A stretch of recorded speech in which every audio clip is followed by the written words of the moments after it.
Hi there, this video is for those who want to learn how to do a lid for something like this. Now you need to have the original design for your shape in the same size. Again, put it down onto a tile and get your contact paper, your permanent contact paper, because that's the stickier version. You need to just pick that up. Right, okay, and put it over the top. Now I'm going to make sure I've got it in place there. And I'm going to tape that there before I pull the rest of this down. Because last time I got into a right mess trying to place it. Okay, piece of tape there. It doesn't have to be tidy, makes no difference. Right, so this is sticky side up, and now we're in a position to make our mould. Now I cut out the same items again, but this time I cut out a 1cm strip as well. And what we want to do is to block off the wall there, because that's the bit that we don't want any cement in. We want some plaster or cement in that bit, and we want to build it up on top of, but we don't want stuff in there. Difficult to understand until it takes shape. Now I'm going to put this out of the way for the time being because I've got my hot glue gun ready, and I'm going to glue a couple of these layers together.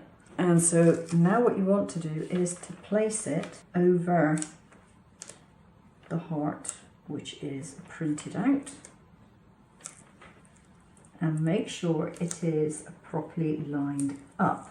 But now what you want is a wall around it, and so you can put this around here, just there, to keep that bit there. Tiniest bit of glue to keep that bit in there.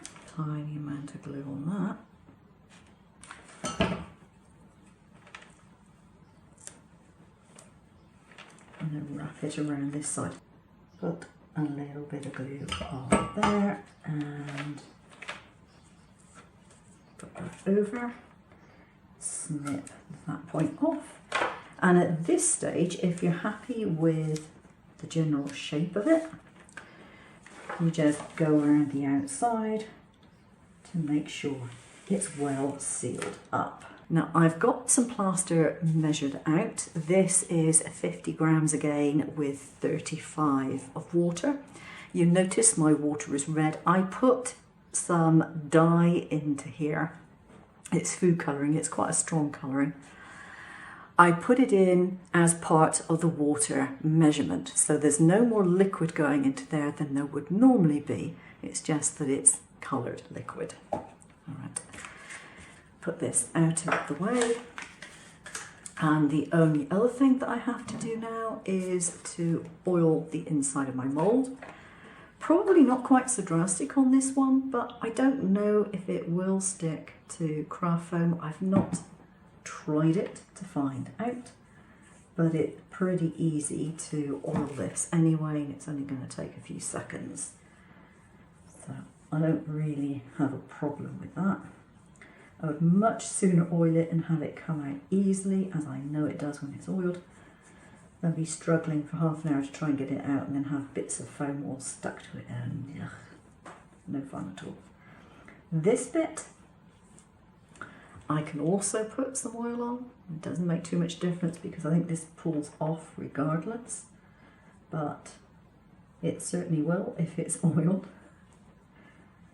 Make sure the seams are well oiled because you don't want it sticking to the seams. There we go. So that's all ready for a pour. Move everything else out of the way. So there we go. All I have to do now is to mix up my plaster and then pour it into the mould. So I always want to put the water into the plaster, but it's not the way to do it. You really do need to put the plaster into the water like that and not the water into the plaster.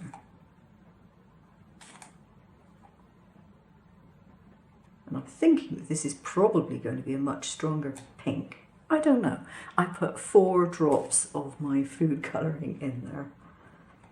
And it is very strong food colouring normally, so we'll see. It's called Alabit. A-L-I-B-I-T. If you look that up, you'll find it. And then you can start to stir it up. Stir slowly to avoid early activation. Now I've gone for the same amount of plaster as I used for the base. I don't know if that is correct. I might have too much or too little plaster. I'm really not sure. Now it happens to be very cold here today, so the water is very cold. Even though it's in a bottle in my craft room, that is pretty cold water. Because my craft room is probably only about 13 or 14 degrees overnight. And I haven't had the heating on today either, so it's pretty cold. So you're looking for a consistency somewhere around the double cream mark or crepe batter. I don't think I have any more lumps in that. I think it is perfectly smooth.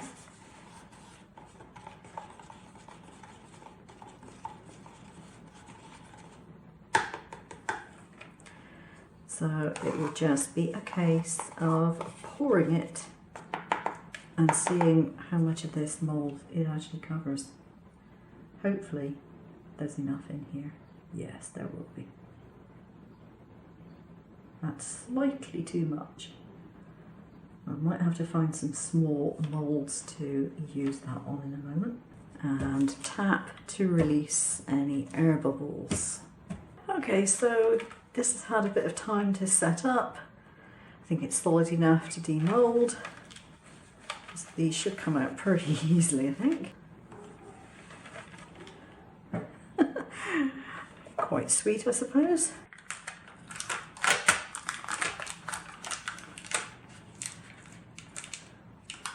Strangely enough, the sticky tape still sticks to it, even though I actually greased that. And that's the general process that you go through to make the lid for the heart-shaped jars.